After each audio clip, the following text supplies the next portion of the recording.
오늘 우리가 알아볼 건 바로 가치 투자의 근본 원칙인데요. 이 이야기를 하려면 두 사람을 빼놓을 수 없죠. 바로 창시자인 벤자민 그레이엄, 그리고 그의 가장 유명한 제자, 워런 버핏입니다. 자, 그럼 어떤 순서로 살펴볼지 한번 볼까요? 먼저 이 모든 걸 시작한 사람, 바로 투자의 아버지를 만나보고요. 그 다음엔 그가 만든 황금률은 뭔지, 그리고 그게 정말 숫자로 증명이 되는지, 또 그의 제자인 버핏이 이걸 어떻게 발전시켰는지, 마지막으로 이 모든 게 지금 우리에게 어떤 교훈을 주는지 차근차근 짚어보겠습니다. 네, 모든 이야기의 시작은 바로 이 사람, 벤저민 그레이엄입니다. 그레이엄이 등장하기 전까지만 해도 시장은 뭐랄까 거의 추측과 감에 의존했거든요. 거기에 처음으로 과학적인 분석을 도입한 혁명적인 인물이라고 할 수 있죠. 그레이엄의 이 말 정말 유명하죠.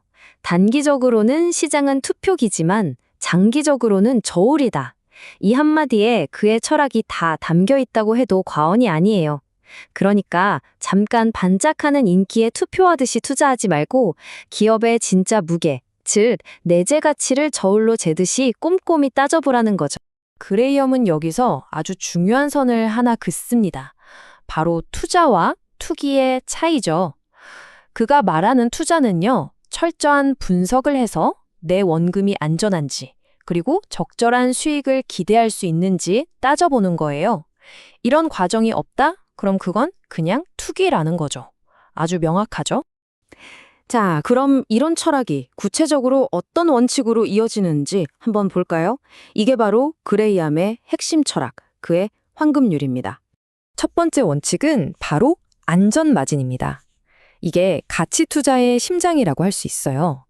간단히 말해서 어떤 기업의 진짜 가치보다 훨씬, 아주 훨씬 싼 가격의 주식을 사라는 겁니다. 왜냐고요? 그래야 내가 분석을 잘못했거나 시장이 갑자기 나빠지는 것처럼 예상치 못한 일이 생겨도 버틸 수 있는 쿠션, 즉 완충 장치가 생기는 거니까요. 두 번째는 미스터 마켓이라는 아주 재미있는 비유인데요. 그레이엄은 주식 시장을 감정 기복이 아주 심한 동업자, 미스터 마켓에 비유했어요. 이 친구는 어떤 날은 기분이 너무 좋아서 터무니없이 비싼 가격에 내 주식을 사겠다고 하고 어떤 날은 세상이 끝난 것처럼 헐값에 주식을 팔려고 하죠. 그레이엄의 가르침은 이겁니다. 이 변덕스러운 친구의 감정에 휩쓸리지 말고 오히려 그의 비이성적인 행동을 역으로 이용하라는 거죠.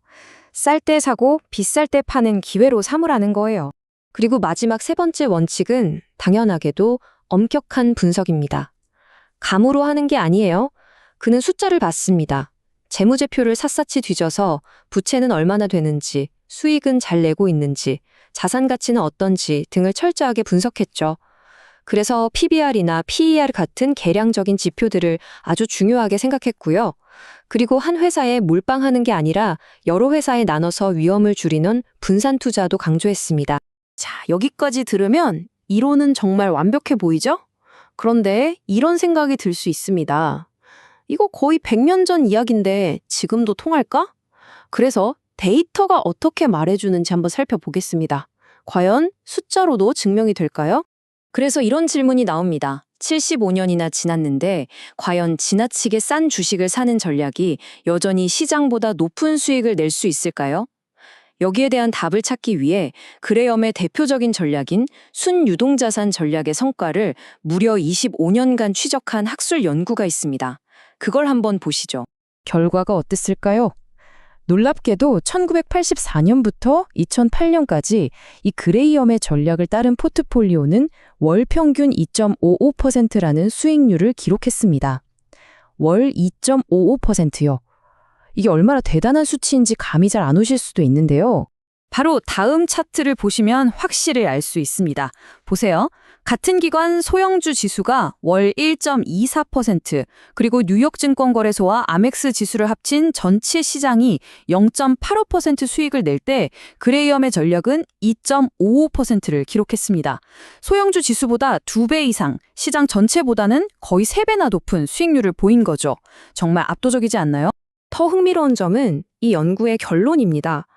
연구진들이 혹시 이게 그냥 시장이 좋아서 혹은 위험한 작은 회사에 투자해서 그런 거 아닐까?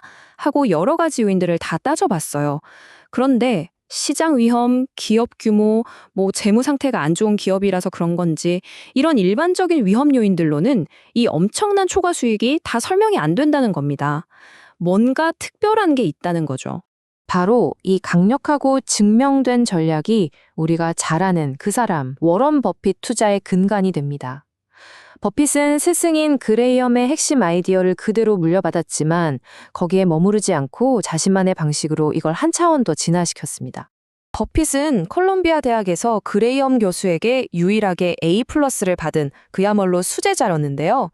그는 스승의 계량적인 분석법을 존중하면서도 한 가지 중요한 점을 깨닫습니다. 시대가 변하면서 단순히 싸다는 것만으로는 충분하지 않다는 걸요. 그 기업이 얼마나 좋은 기업인지, 즉 사업의 질이 훨씬 더 중요하다는 걸 알게 된 거죠. 이 표를 보시면 그 차이가 명확하게 드러납니다. 스승인 그레이엄은 계량적인 수치에 집중해서 많은 싼 주식을 사는 분산 투자를 선호했어요. 이걸 흔히 담배꽁초 투자라고 하죠. 길에 떨어진 꽁초라도 한 모금은 빨 수 있는 가치가 있다는 뜻에서요. 반면 제자인 버핏은 질적인 부분에 더 집중해서 소수의 위대한 기업에 집중 투자하는 방식을 택합니다. 경제적 혜자가 있는 기업을 찾는 거죠. 그레이엄이 훌륭한 가격에 살 수 있는 평범한 기업을 찾았다면 버핏은 파트너인 찰리 멍거의 영향을 받아 평범한 가격에 살 수 있는 훌륭한 기업을 찾게 된 겁니다. 이 전환이 정말 중요해요. 방금 경제적 혜자라는 말이 나왔는데요. 이건 버핏이 대중화시킨 개념으로 옛날에 성을 지키던 혜자처럼 경쟁자들이 쉽게 침범하지 못하게 막아주는 강력한 경쟁 우위를 뜻합니다. 예를 들면 코카콜라 같은 막강한 브랜드 파워나 특별한 기술에 대한 특허 혹은 아무도 따라올 수 없는 규모의 경제 같은 것들이죠. 버핏은 바로 이런 재무제표 숫자 너머에 있는 지속 가능한 힘을 찾아내려고 했던 겁니다. 자, 그럼 이 두 투자 거장의 이야기를 통해 오늘날 우리는 어떤 교훈을 얻을 수 있을까요? 지금 우리에게 가장 중요한 건 뭘까요? 핵심 원칙들은 결국 같습니다.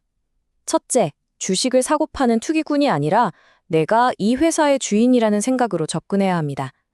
둘째, 어떤 가격을 치르든 항상 안전마진을 확보해야 하고요. 셋째, 시장이 오르내리는 걸 공포가 아니라 기회로 활용할 줄 알아야 합니다. 그리고 끊임없이 배우고 마지막으로 그 사업의 본질적인 퀄리티와 경영진까지 꿰뚫어 볼 줄 알아야 한다는 것.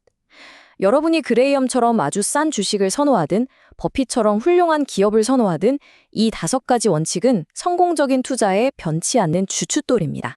결국 가치 투자라는 건 단순히 숫자 노름이 아닙니다. 매일매일 시끄럽게 울리는 시장의 소음에서 한 발짝 물러나서 견고한 미래를 쌓아 올리는 과정인 거죠. 하나하나 신중한 결정을 내리면서 말이에요. 그래서 마지막으로 이런 질문을 던져보고 싶습니다. 인공지능이 초단위로 거래하고 온갖 뉴스가 쉴 새 없이 쏟아지는 요즘 같은 시대에 오히려 이렇게 끈기 있게 분석하는 가치 투자의 접근법이 그 어느 때보다 더 중요해진 건 아닐까요? 어쩌면 진짜 안전마진은 우리가 사는 주식의 가격이 아니라 어떤 상황에서도 흔들리지 않는 우리 자신의 투자 원칙 그 자체일지도 모릅니다.